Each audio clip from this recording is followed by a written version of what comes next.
All right, 5 main functions of the pelvic floor.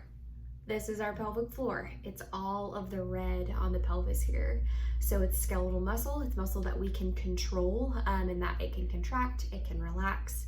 And so we need to treat it like that when we're thinking about pelvic floor dysfunction. So function number 1, it opens and closes our holes. So we think about, we have our urethra, our vagina, and our rectum. And what we're able to do with these muscles is keep ourselves from peeing on ourselves. Loss of gas, loss of fecal matter can happen if we don't have good control of these muscles. Function number 2, it's part of sexual function. So we have our clitoris here. All these blue structures are structures that are part of our sexual function. And so dysfunction here can also be, dysfunction sexually can also be dysfunction showing up in our pelvic floor. The other thing that it's responsible for is internal support, and that it is like a hammock for our organs to sit on top of. So issues like prolapse, or we have organs that are falling down and out of us, that can be symptoms of pelvic floor dysfunction. As well as an external support or a supporter to our spine and our hips, and how all of these exterior muscles to the pelvic floor can also be involved or be impacted by pelvic floor dysfunction.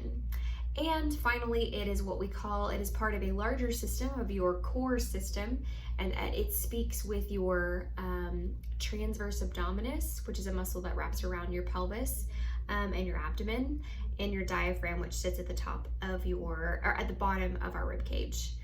Those 3 muscles should work in conjunction with one another to create a really stable pelvic floor and core belly support system.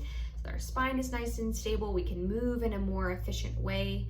And so all 3 of those should be able to move together and support together as you move through exercise or even just day to day.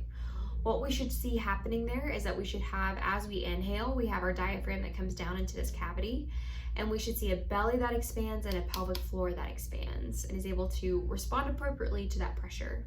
As we exhale, we're going to have that diaphragm draw up, and in response, we have a pelvic floor that draws up and a belly that draws in, again, creating almost like, again, responding to pressure, but able to seal you up almost like a vacuum sealed bag. And that as that air comes out, we've got a pelvic floor that's nice and strong and having good healthy tension, and a belly that has good healthy tension.